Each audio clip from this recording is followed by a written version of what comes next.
Hello বন্ধুরা, আজকে আমি বানাবো মাছের মাথা দিয়ে মুগ ডাল।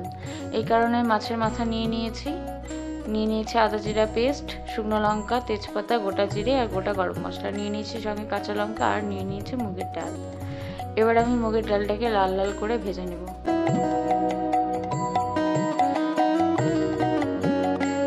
বেশি ভাজবো না, হালকা করে ভাজবো।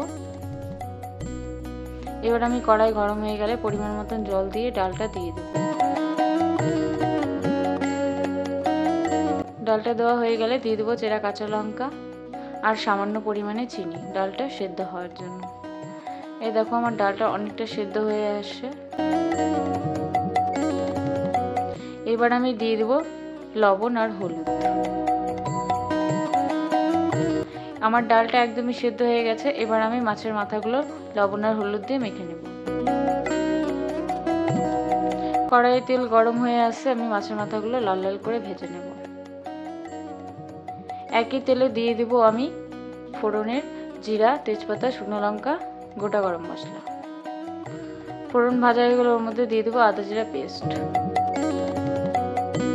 দিয়ে দেবো মাছের মাথা, একটু ভেজে নিয়ে দিয়ে দেবো সেদ্ধ করা ডাল। এবার আমি গ্যাসটা হাই ফ্লেমে করে দেবো একটু ডালটা ফোটার জন্য।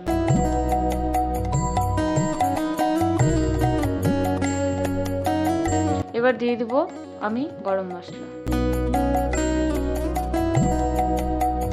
আমার ডালটা হয়ে আসছে, রেডি হয়ে গেছে আমাদের মাছের মাথা দিয়ে মুগের ডাল। আপনারাও চাইলে এইভাবে বানিয়ে দেখতে পারেন।